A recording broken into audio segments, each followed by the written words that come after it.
Assalamualaikum teman-teman. Sebelum melanjutkan video, izinkan kami memperkenalkan diri. Kami dari kelompok 6 yang beranggotakan Jihan Aliyah dengan NIM 122270038, Sari Marina dengan NIM 122110013, Claudia Berliana Sitinjak dengan NIM 122290061, Anasta Aulia Siregar dengan NIM 122270040, Syadza Puspadari Azhar dengan NIM 122450072, Anissa Rahmawati dengan NIM 122450084, Azura Lalatur Rahmadani dengan NIM 122290043 ingin mempresentasikan tentang biomimikri, rayap, dan sistem ventilasi.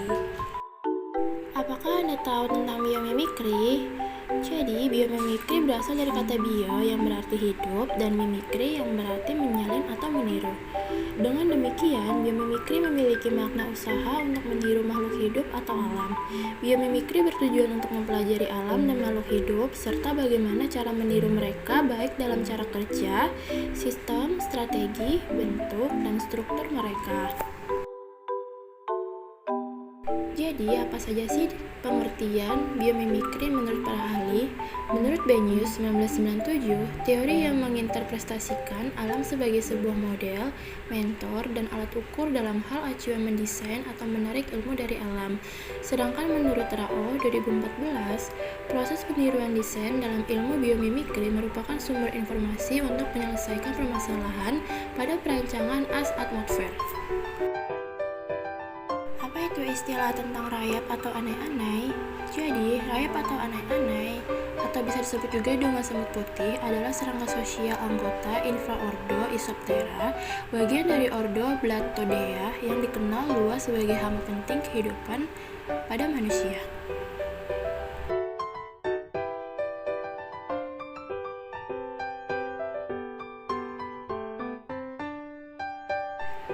Terdapat berbagai jenis rayap yang ditemukan di seluruh dunia, namun ada 2 jenis rayap di Indonesia.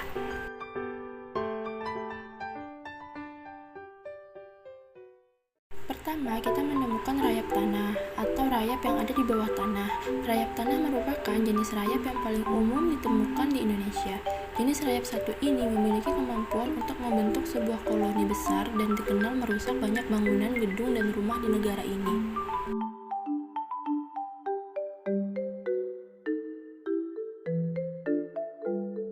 Bagaimanakah rayap tanah hidup? Jadi, rayap tanah hidup di dalam tanah di mana mereka dapat menemukan kelembapan yang cukup.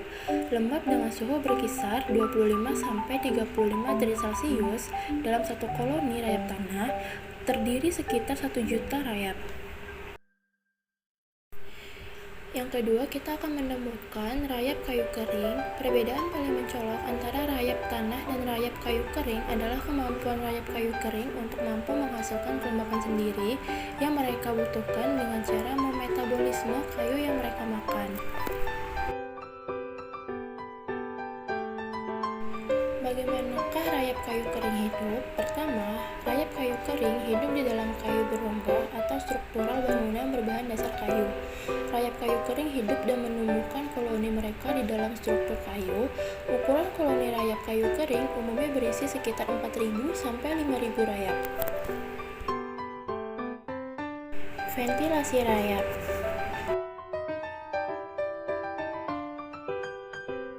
Rayap seringkali disamakan dengan saudara dekatnya. Semut adalah jenis serangga yang sangat canggih dalam hal membangun hierarki struktur sosial. Dalam kelompoknya memiliki raja, ratu, pekerja, dan juga prajurit. Seperti halnya manusia, serangga yang juga sepupu dari kecoa ini lebih suka membangun suatu bentuk lingkungan yang nyaman untuk dijadikan tempat tinggal, dibandingkan harus merubah cara hidup untuk beradaptasi dengan lingkungannya.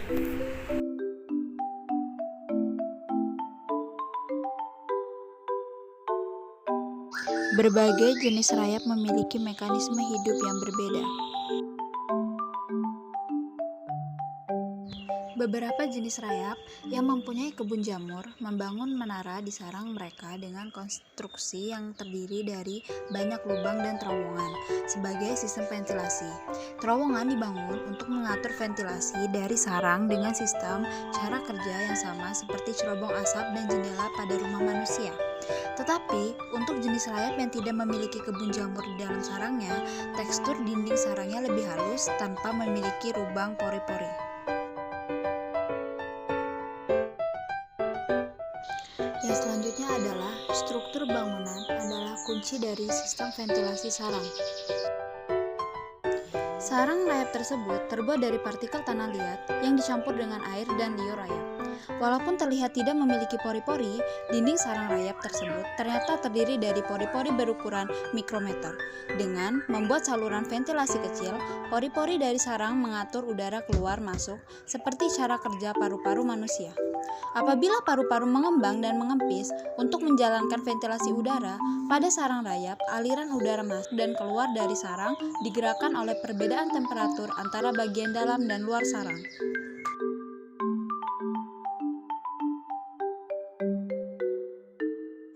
Bagaimana ventilasi bekerja di sebagian besar rayap?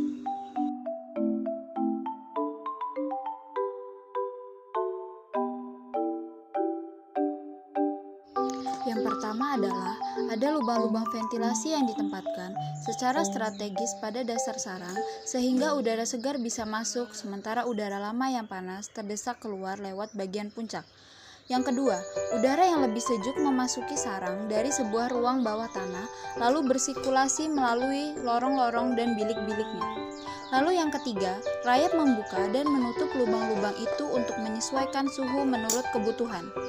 Lalu yang keempat, suhu yang konstan sangat penting agar rayap bisa berkebun fungi yang merupakan makanan utama mereka. Contoh bangunan yang terinspirasi biomimikri dari pabrik rayap.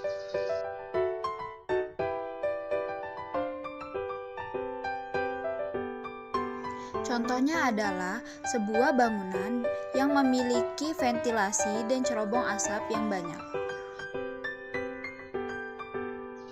Cara kerja ventilasi pada sarang rayap ini ditiru oleh arsitek Mike Pierce ketika ia merancang gedung Eastgate Center di Harare, Zimbabwe. Awalnya, pemilik gedung menginginkan bangunan yang selalu sejuk meski udara Zimbabwe terasa panas. Namun sayangnya, pemilik gedung tidak ingin menghabiskan banyak uang untuk membeli dan merawat alat pendingin udara. Untuk itu, Pierce kemudian mengembangkan desain bangunan yang terinspirasi dari cara kerja sarang rayap. Sejak dibuka pada 1996, gedung ini difungsikan sebagai pusat perbelanjaan dan perkantoran. Gedung ini dibangun dengan meniru rancangan desain sarang rayap, yang mampu mengatur kondisi suhu ruangan tetap terjaga. Bangunan ini mampu menyerap panas tanpa mengubah temperatur ruangan. Suhu di dalam ruangan dijaga agar tetap berada di angka 27 derajat Celcius pada siang hari dan 13 derajat pada malam hari. Pada bagian tengah bangunan terdapat atrium yang cukup besar, berfungsi untuk memberikan ruang lapang pada bangunan dan menjadi penyalur udara ke seluruh lantai. Terdapat kipas-kipas angin berukuran kecil yang bertujuan untuk mengalirkan udara sejuk dari luar ke seluruh rantai. Udara ini masuk melalui celah di sisi tembok. Ketika temperatur naik, maka udara panas akan dilepaskan melalui saluran yang sama ke atas. Blok-blok beton yang ada juga memiliki kemampuan menyerap udara panas. Dengan cara ini, penggunaan energi dapat ditekan 34%. Jadi kesimpulannya adalah, melalui sarang rayap, para perekayasa serta arsitek dapat mengambil inspirasi bahwa kenyamanan suhu dan kelembapan ruangan dapat dicapai dengan mengoptimisasikan struktur dinding. Temuan terbaru ini juga dapat menjadi awal bagi desain bangunan yang memiliki sistem pengaturan suhu dan sirkulasi udara secara otomatis. Efisiensi bahan bangunan juga bisa ditingkatkan dengan mengaplikasikan struktur yang memiliki banyak celah dan lubang pori. Dengan demikian, bangunan menjadi lebih ramah lingkungan karena mengurangi penggunaan pendingin. Itulah yang dapat kami sampaikan. Kami akhiri. Wassalamualaikum warahmatullahi wabarakatuh.